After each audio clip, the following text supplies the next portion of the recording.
mga ka-greenie, good morning po sa inyong lahat. At meron akong kasama, ayan si Chad Chad, ayan po. Wala siya kasing kasama dun sa baba, kaya dito po siya sa taas. Magriripat na po ako ng aking mga succulent na galing kay Ma'am Camille Cacti Lens Plant Shop. Ito yung mga beautiful and lush kong mga succulent. At meron po akong cinnamon. Ito yung kasama ko mula noon hanggang ngayon. At nakabili na ako. Kahapon lang siya dumating, kaya ngayon malalagyan ko na ng cinnamon ang aking mga bagong ripat na succulent. At saka yung pinutol ko na, ayun o, yung doon na Purple Delight, nalagyan ko na rin ng cinnamon. At ito, ang aking potting mix, ayan po, sa magtatanong, meron po ako niyan sa description box ko. Ilalagay ko po dyan sa screen yung aking potting mix. Yan, umpisa na tayo at gagamit ako ng knife. Unahin ko muna yung aking clavatum. Sedum clavatum. Ilalash ko siya dyan. Tatatluhin ko siguro siya. At maglalagay ako ng cinnamon.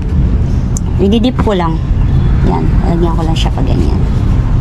Para mabilis magka-roots pag meron tayong cinnamon. Yan, sa magtatanong uli kung ano yung aking potting mix maliban sa ilalagay ko sa screen, ang aking potting mix po ay 1 cup ng Famis. Ang Famis po na gamit ko ay munggo size. Pero kapag toppings, ang ginagamit ko ay matanghito po. 1 cup nun, Famis. 1 cup din po ng Vermicast. Pagkatapos po, 2 po yung cup ko ng rice hull. Minsan 3. At pang-4 ko na potting mix o kahalo dun sa aking potting mix ay loam soil. 2 cup po ng loam soil. Pag naubusan na po ako ng loam soil, compost po ang aking ginagamit. Kasi gusto ko pong gamitin yung soil ng Benguet. Nasasayangan po kasi ako. Pero ang ginagawa ko pong twist sa soil ng Benguet, kinocompose ko po siya. Yung mga nabubulok ko po sa kitchen, kagaya po ng kamatis, sibuyas, hinahalo ko po siya doon sa soil ng Benguet. Kasi ang soil ng Benguet, pag natuyo siya sa succulent dito sa lowland or sa pot, maputik siya. Parang ano, dikit-dikit. Yung gano'n, parang hindi makahinga yung ating succulent, yung root ng ating succulent. Kaya ang ginagawa ko ay hinahaluan ko siya ng mga ganon, mga compost, mga organic na mga fertilizer. Pagkatapos nilulubog ko sa lupa ng Benguet.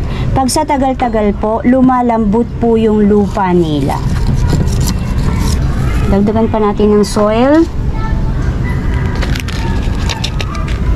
Ayan, yes, instant lush na ang aking clavatum.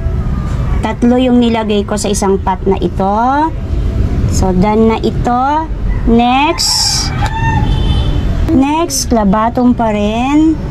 So, kasi medyo madami po akong kinuhang clavatum, kaya sa tingin ko 2 pot ang magagawa ko sa clavatum.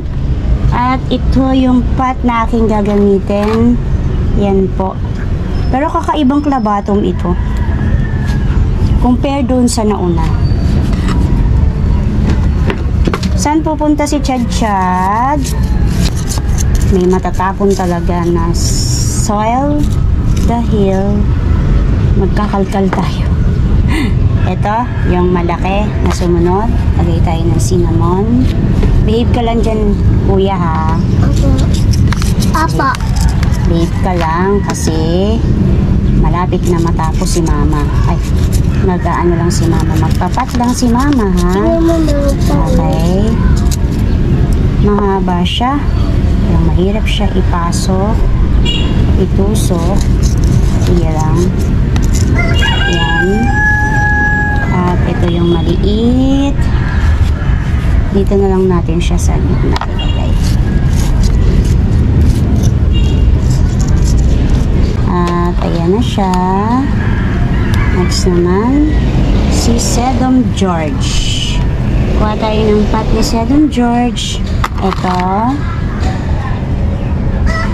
Ito nga pala ay in-air dry ko. Meaning, hindi ko muna siya tinanim pagdating niya, nung pag-unbox ko, hindi ko muna agad po tinanim. In-air dry ko muna po siya. Pagkatapos, 1 day.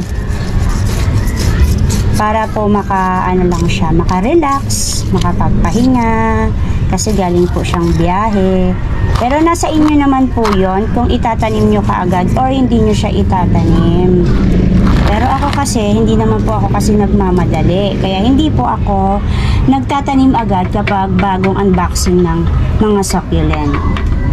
So next ko, ito yung aking Sedum George at ang nanak hook. Ang susunod ko, inuna ko muna yung mga talagang in-order ko kasi iuhuli ko yung mga pre ko.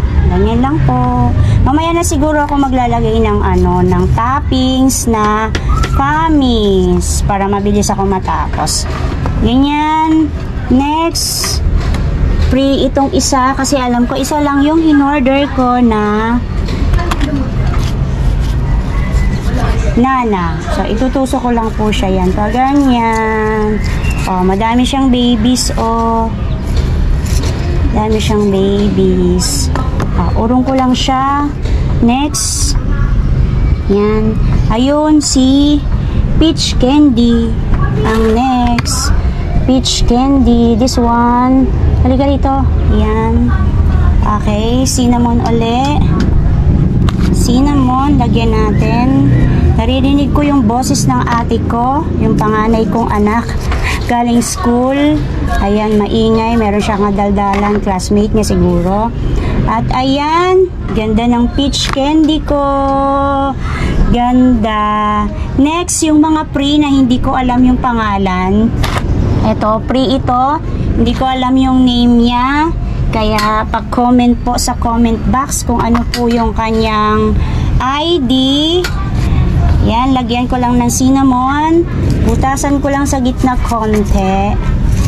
At ganyan na siya. Ganyan, ganyan. At next, dalawa yung binigay sa akin ng seller na ganyan. Ito, dalawa o tatlo kasi merong dalawang maliit. Ayan po. Ewan ko kung yun pa rin yung kanyang name or magkapareho ba sila. Lagay dito, mahal. Ayan. Mare-recommend ko sa inyo si Ma'am Camille kasi kahit hindi po ako naka-minimum ng 500 kasi busy ako. Ayun lang yung na-send ko sa kanya na mga picture ko na na-mine ko. Kahit hindi ako nag-minimum ng 500, 460 lang po ata siguro. Ang daming pre niya po na binigay sa akin. Nakaka-happy po. Talagang nakakatuwa. O, Chad. Dito ka, Mal. Kita sa mic. Opo, dito ka. Ito naman yung next na pre. Si Luella. Butasan natin ng medyo malalim kasi mahaba siya. Ayan. Yan. Next, yung green banana. Maganda rin po yung green banana na free. Ito po. Ayan. Ganda. Cinnamon. At lagay natin. Pagkatapos ko po siyang iripat, ilalagay ko lang po siya sa shaded area. Meron po akong area dito na hindi po natatamaan ng araw. Yung dating repotting ko po yun. Ayan, ang ganda ni green banana. Ang ganda-ganda. Last po ay si Peach and Pride. Sabi ko si Momoka siya, pero na-confirm ko na Peach and Pride po siya. Meron siyang maliit. Hindi ko na siguro siya isasama. Ganyan. Hindi pa pala siya ang last kasi meron pang maliit na dalawa. Wow! Ang ganda-ganda. At ang dami-dami nila. Dito muna siya. Yan. At meron akong dalawang maliit. Ayan. Hindi ko alam kung peach candy siya o kahit ano siya. Basta free. Nakakatuwa. Yan. Cinnamon. At itusok natin. Hindi rin po siya pwedeng mabasa at diligan dahil bagong ripat pa lang po sila. Wala pa silang new roots, pwedeng magka-stem rot sila or worst, mamatay po sila. Yan! Ang ganda-ganda na po nila. Napat ko na po sila lahat. Ayan po. And that's it for today po mga ka-greenie. Kung love po ninyo at nagko-collect din po kayo ng mga plants, please po pa-like and subscribe po sa akin channel, Ana Duran po. At sa mga hindi pa po nakapalo sa aking FB account, ka-greenie Ana po. Thank you Lord sa araw na ito. May God bless you all. Bye-bye po mga ka-greenie. Charan! Lalagyan ko na din ng toppings. Ang famis po na gamit ko dyan ay matanghito po.